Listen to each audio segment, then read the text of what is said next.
from the garage right now. I live here, also. I'm standing on my own. I didn't ask where you live. We got a call about a disturbance. Get on the ground! Oh, get plied. Last warning, or I will put you down. Stop resisting. I am not resisting. I'm a veteran. I know the drill. That's it. Turn around. The camera is already recording before anyone speaks. A fixed view of a quiet residential frontage, a driveway, a front lawn. No crowd, no movement suggesting urgency. According to the footage, nothing in the frame indicates an active crime in progress.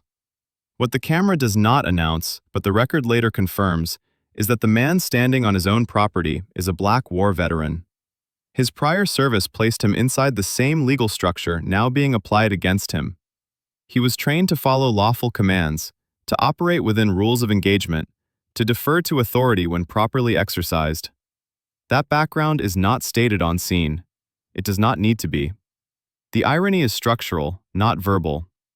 The officer enters the frame and initiates contact. The footage shows no visible weapon, no trespass, no attempt to flee. The location matters. This is not a roadway. This is not a public disturbance. This is a private residence. From the moment the officer chooses to escalate the encounter beyond conversation, the legal margin narrows. The first decision point appears immediately. The officer elects to assert control rather than disengage. According to constitutional standards later cited in public filings, a lawful arrest requires probable cause. The camera does not record an offense that would satisfy that threshold. From this point, the outcome narrowed. As the interaction continues, the veteran remains within the boundaries of his property. His posture is visible. His movements are slow. He does not advance. He does not attempt to leave. The officer issues commands that presume authority rather than establish justification. Each instruction carries legal weight. Each unchallenged command removes a potential exit.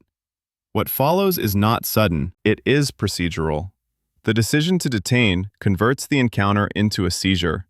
The decision to restrain converts it into an arrest.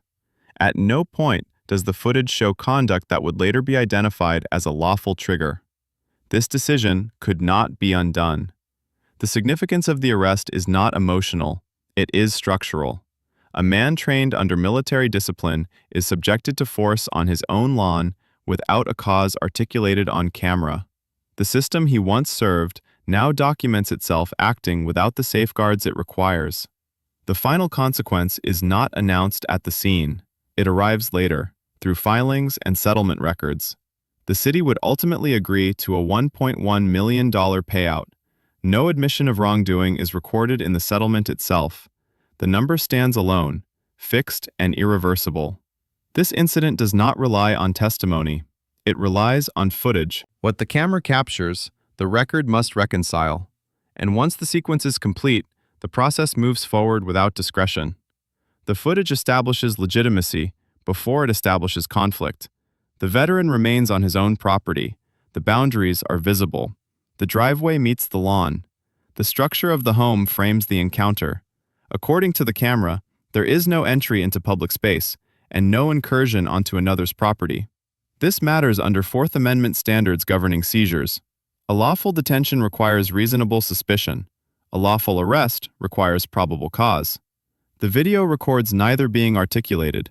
The officer's presence persists. The veteran's conduct does not change. He does not brandish an object. He does not make threats. He does not attempt to flee. His hands remain visible for much of the encounter. His voice, when audible, is controlled. The camera captures a static scene that does not evolve into danger. From this point, the legal gap begins to widen. A second decision point follows. The officer chooses to continue questioning rather than disengage. The decision removes a lawful exit. Without new information, the justification cannot strengthen. The outcome narrowed. The veteran states he is at home.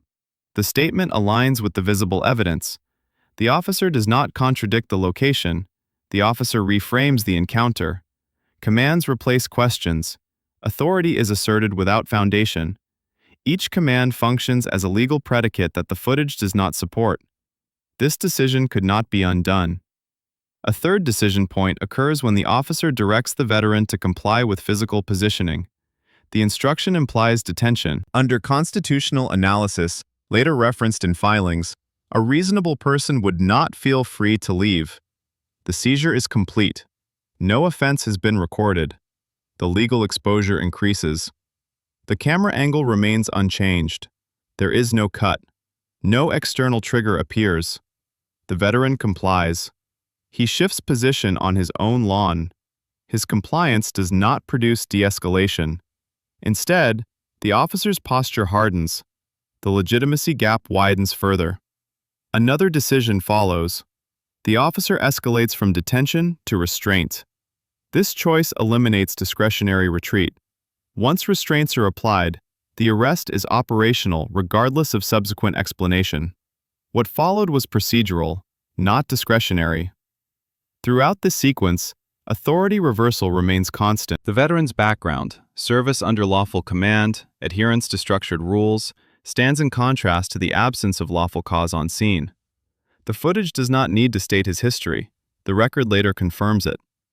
The contrast exists in the mismatch between conduct and response. The officer attempts to justify the restraint verbally. The camera does not capture a qualifying offense. No citation is issued on scene that would later appear in the record as probable cause. The explanation does not close the legitimacy gap. The outcome narrowed again. A further decision point arises when the officer declines to reassess. At this stage, disengagement remains possible. Release remains possible. The officer chooses neither. The choice converts potential error into documented action. This decision could not be undone. The environment remains unchanged. No bystanders intervene. No supervisor appears in frame. The absence of interruption allows the sequence to continue uncorrected. Institutional silence begins here, though it is not yet named. Another decision follows. Transport. The veteran is moved from the property. The removal from home transforms the incident into a custodial arrest. Each minute that follows compounds exposure. Time becomes a factor in later review. Authority reversal echoes again. The veteran, trained to submit to lawful orders, submits to orders not supported by visible cause. The officer, empowered to enforce law within limits, exceeds them, as recorded. The gap between perception and legal reality widens to a measurable distance. The camera records compliance, not resistance. This detail becomes critical in later analysis. A lack of resistance eliminates a common justification for force. The officer proceeds regardless. The decision narrows the path to resolution. Another decision point occurs during custody. The officer maintains the arrest despite no new information. Each opportunity to reassess is declined. Each decline locks the sequence further. From this point, reversal becomes unlikely. The veteran's status is not debated on scene. It does not need to be. His lawful presence is sufficient. The footage confirms location and behavior. The law requires cause. The camera records none. As the encounter concludes, the legal reality diverges completely from the officer's perception. The officer's actions are now fixed in time. The record is created. The authority that initiated the arrest no longer controls the narrative. Evidence does. What follows is not argument, it is review. The decisions taken on the lawn carry forward into filings, evaluations, and ultimately, settlement. Each decision removed a safeguard. Each removal increased liability. The path was set. The focus shifts away from the lawn and toward the structure that absorbs what happened there. Once the arrest is completed, the encounter no longer belongs to the officer alone. It enters an institutional pipeline designed to document, preserve, and evaluate conduct after the fact. The first transition is administrative. The arrest generates records, timestamps, location data, custody logs. None of these instruments ask why a decision was made. They record only that it was. At this stage, the system does not correct behavior. It preserves it. A new decision point occurs immediately after intake. The arrest is processed rather than questioned. No corrective review interrupts the sequence. The absence of intervention matters. From this point, the outcome narrowed. Supervisory mechanisms exist, but they activate passively. According to public descriptions later referenced in filings, Review processes are triggered by documentation, not intuition. If the paperwork appears procedurally complete, escalation continues downstream. This decision could not be undone. The veteran's lawful status does not disappear inside the system. It becomes more visible. Military service appears in background checks. Residence information confirms private property. None of these facts contradict the footage. They reinforce it. Authority reversal deepens as institutional records align with what the camera already showed. Another decision point emerges within internal channels. The arrest is categorized without immediate challenge. The classification allows the case to move forward as routine. Routine processing removes urgency. What followed was procedural, not discretionary. At this stage, individual perception gives way to departmental momentum. No single actor is required to reassess legality unless prompted. The system assumes validity unless flagged. The decision not to flag closes another exit. The footage remains unchanged. It does not gain context. It does not lose clarity. The institution's role is not to reinterpret the video, but to store it. The consequence of storage without review is delay. Delay increases exposure. A further decision point arises when no immediate release is ordered. The veteran remains subject to custodial procedures. Each hour logged becomes part of the record. Each entry compounds the legal footprint of the arrest. The outcome narrowed again. Institutional silence is not absence. It is continuity. The lack of interruption allows the original decision to propagate through layers of bureaucracy. Intake leads to classification. Classification leads to retention. Retention leads to later scrutiny under less forgiving conditions. Authority reversal continues in parallel.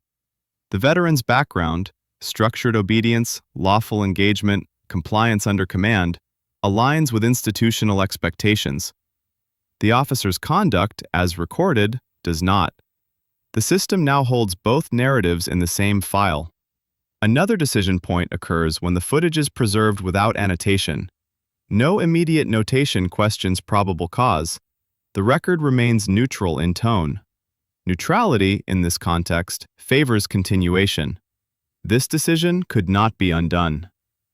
As days pass, the case moves from operational handling to legal awareness.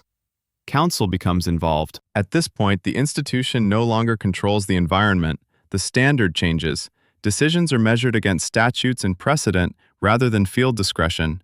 The absence of cause visible on camera becomes central. Under review, silence on justification is not neutral. It is conspicuous. The veteran's presence at home is not contested. The lack of an offense becomes a focal point. Another decision point emerges when the institution elects to respond through legal channels rather than internal resolution. The choice acknowledges exposure without admitting fault. This decision narrows available outcomes.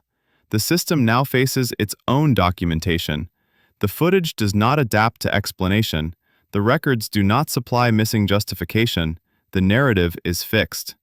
Authority has shifted away from the initiating officer entirely. Institutional actors prepare for consequence management rather than correction. This transition marks a collapse of discretionary authority. What remains is risk mitigation. The path forward is constrained. By the time the case reaches formal evaluation, the original scene has lost relevance as an event and gained significance as evidence. The lawn is no longer a location. It is an exhibit. The arrest is no longer an action. It is a liability vector. The institution did not create the footage. It inherited it.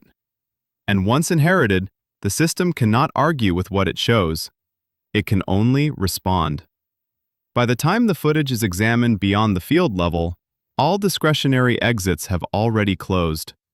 The escalation did not occur in a single moment. It unfolded through a sequence of decisions that, taken together, removed every lawful off-ramp. The first collapse point appears in hindsight, not on scene. Under constitutional review standards later applied, the absence of reasonable suspicion at the initial contact becomes determinative. The camera shows no triggering conduct. The officer's choice to continue engagement converts neutrality into exposure. From this point, the outcome narrowed. A subsequent decision amplifies the collapse. The detention is treated as justified without articulation. In legal analysis, silence is not neutral. It functions as a void where cause should exist. The decision to proceed without filling that void eliminates post hoc justification. This decision could not be undone. The escalation intensifies when restraint is applied. Restraint transforms the encounter from investigatory to custodial. At that moment, the standard shifts decisively to probable cause. The footage does not supply it. The act of restraint locks the sequence into constitutional scrutiny. What followed was procedural, not discretionary. Each additional action compounds the problem. Transport from the property is not merely logistical, it removes the context that might otherwise mitigate the encounter. The veteran is no longer framed by his home, he is framed by custody. The system now treats him as a subject rather than a resident. The outcome narrowed again. The collapse accelerates as time passes. Every minute in custody adds weight to the record. The absence of resistance remains constant. The absence of threat remains constant. The officer's authority, once exercised, cannot retract itself without acknowledgement of error. That acknowledgement does not occur. Another decision point emerges when no supervisory override interrupts the process. The footage moves upward without commentary. Silence functions as consent. The chain of command absorbs the arrest as valid by default. This decision could not be undone. At this stage, escalation is no longer driven by action. It is driven by inertia. The system continues because it has already begun. Each procedural step presumes the validity of the last. The collapse is structural. Authority reversal sharpens here. The veteran's background, service under lawful command, compliance with rules of engagement, aligns precisely with the standards now being violated. The officer's authority, intended to enforce law within constraints, operates outside those constraints as recorded. The contrast is no longer symbolic, it is evidentiary. Another collapse point occurs when the lack of cause is not remedied through release. Release remains possible.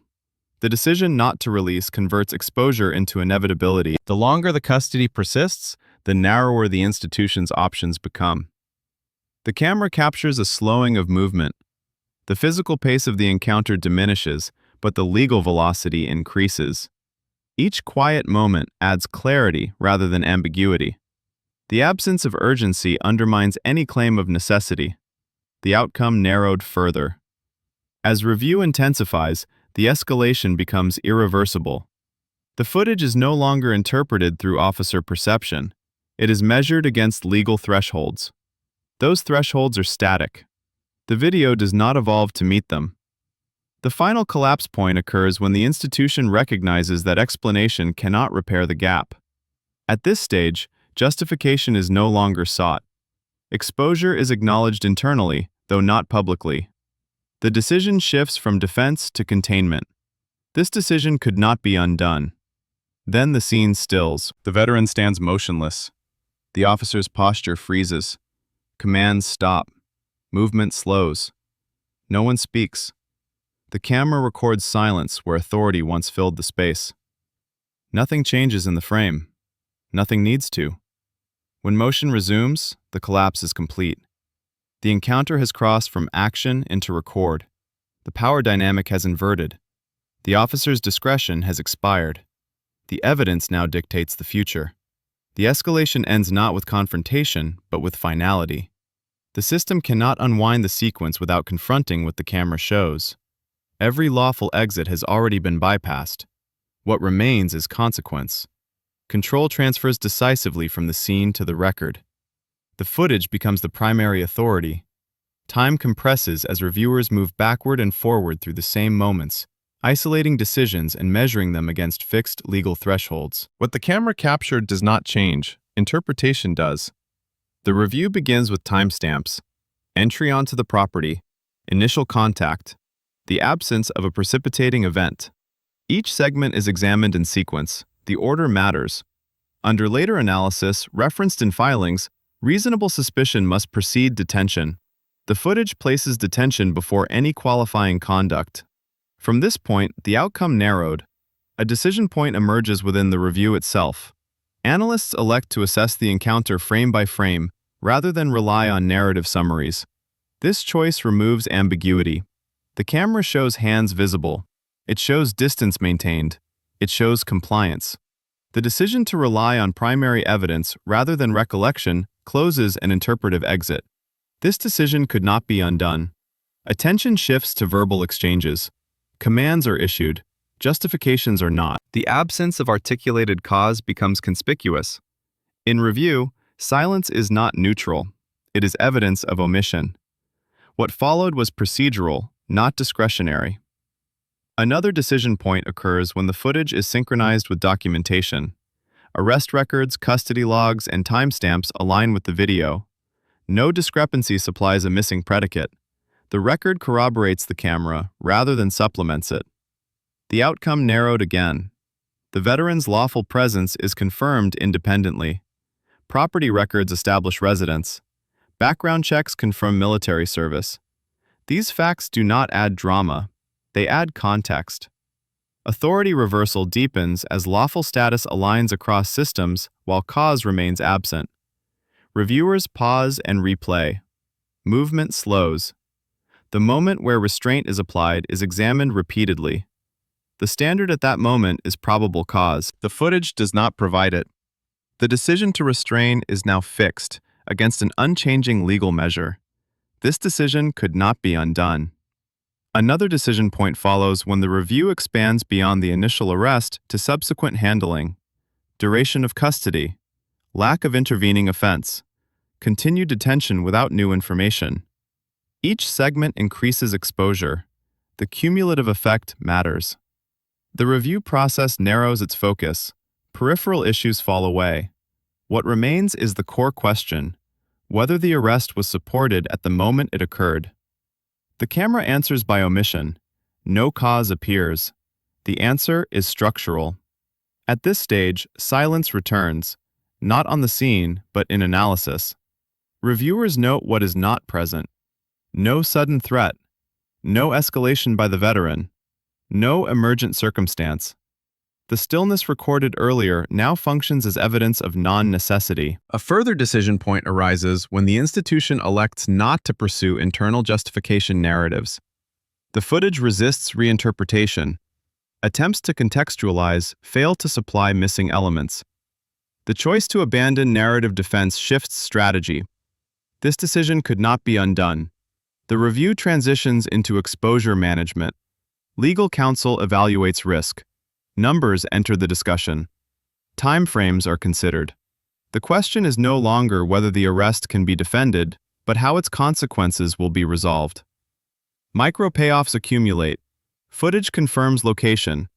Records confirm custody. Timelines confirm duration.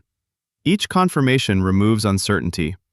The authority that once controlled the scene now responds to a fixed evidentiary set. The silence moment returns implicitly. No analysis is required to see what is missing. The absence of cause is the dominant feature. The veteran's compliance remains uninterrupted throughout the record. The system confronts its own documentation. The review concludes with a narrowed set of options. Litigation exposure is quantified. Reputational impact is assessed. The path forward becomes limited and predictable. The camera has already decided the range of outcomes. The transfer of power is complete. The officer's actions are no longer evaluated in isolation. They are embedded in a record that cannot be altered. The institution prepares for resolution, not rebuttal. What follows is not debate. It is consequence, measured and final. The resolution arrives through documentation rather than announcement. Dates replace dialogue. Figures replace argument. The legal consequence unfolds along a predictable track once exposure is quantified and defenses are exhausted. Public records later reflect that the matter did not proceed to trial. Instead, the city agreed to a monetary resolution totaling $1.1 million. The settlement is recorded as a civil payout. As is standard in such agreements, it does not include an admission of liability. That absence does not alter the sequence that produced it. The number stands as the outcome. A decision point precedes the agreement. Legal counsel evaluates the footage against governing standards. The assessment focuses on the moment of arrest. Probable cause is required at that moment. The camera does not supply it.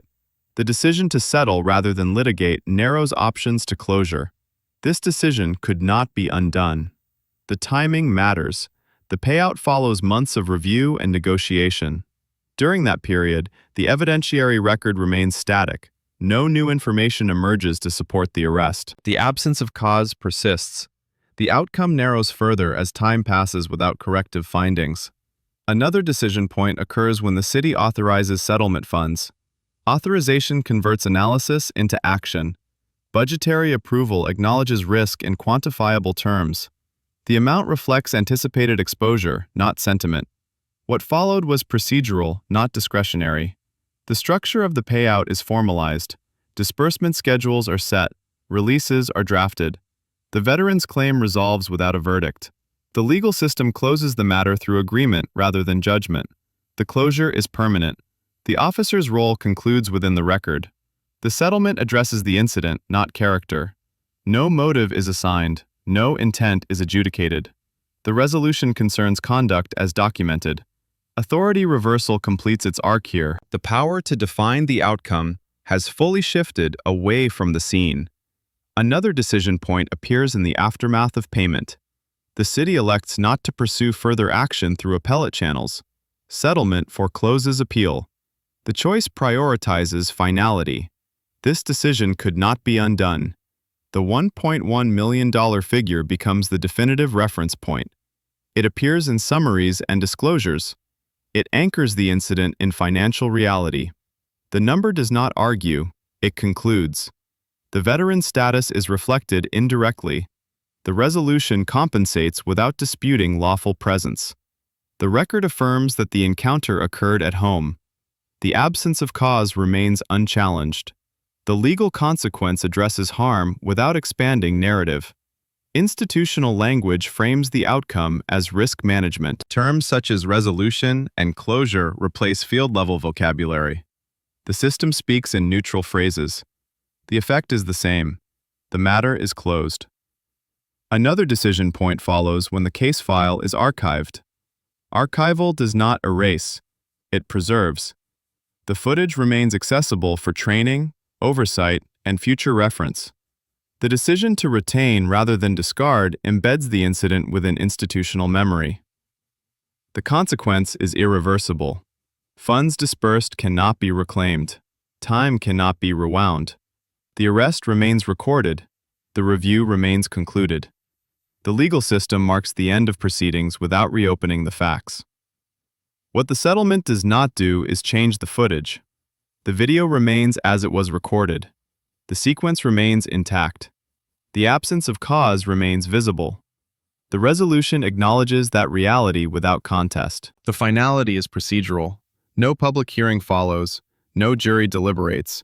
The case exits the system through agreement. The authority that once acted now yields to closure. The legal consequence completes the chain that began on the lawn. The camera initiated it. Decisions compounded it. Review confirmed it. Payment ends it. From this point forward, the incident exists only as record, reference, and consequence. There is nothing left to decide. After the settlement is finalized, the incident no longer functions as a dispute. It becomes a reference point. The system shifts from resolution to incorporation, absorbing what occurred into policy, training, and oversight structures without commentary. Internal materials are updated. Encounter protocols emphasize articulation requirements at the earliest stage of contact. The standard is not new. What changes is enforcement. Documentation now foregrounds the moment where cause must be established, not assumed. The footage makes the requirement unavoidable. A decision point follows at the institutional level. Training curricula are revised to include scenario review drawn from recorded encounters. The selection is deliberate. Incidents with clear evidentiary gaps are prioritized. This decision narrows discretion by design. It cannot be undone. Oversight mechanisms adjust cadence. Reviews that once occurred downstream are moved closer to intake. The intent is procedural, not corrective. Earlier review limits exposure. The system responds to risk, not emotion.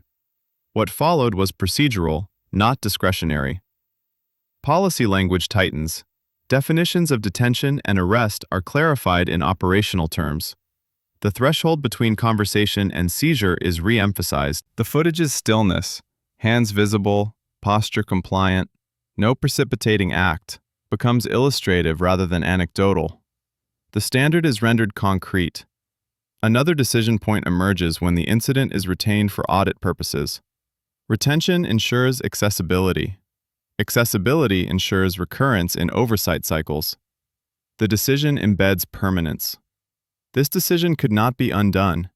The settlement figure continues to circulate internally as a metric, not as a warning, but as a data point. Exposure is quantified. Budgetary planning incorporates precedent. The system recalibrates without narrative. External communication remains limited. Public statements, where issued, adhere to neutral language. No motive is assigned. No character judgment is made. The outcome is framed as closure. The restraint mirrors the record. The footage persists. It does not age out of relevance. Its value is structural. It demonstrates how lawful exits disappear through sequence rather than intent. The lesson is procedural inevitability. Another decision point occurs when compliance audits reference the incident indirectly. Criteria are adjusted.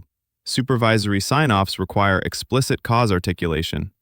Silence is no longer sufficient. The change is mechanical. The authority reversal that defined the incident completes its final transition here. Power no longer rests with the initiating action. It rests with documented standards enforced after the fact. The system responds to what the camera made undeniable. The aftermath does not seek redemption. It seeks alignment. Policy aligns with law. Training aligns with evidence. Oversight aligns with consequence. The adjustment is quiet and permanent. The incident closes without ceremony. It remains present as structure. The lawn is no longer a location.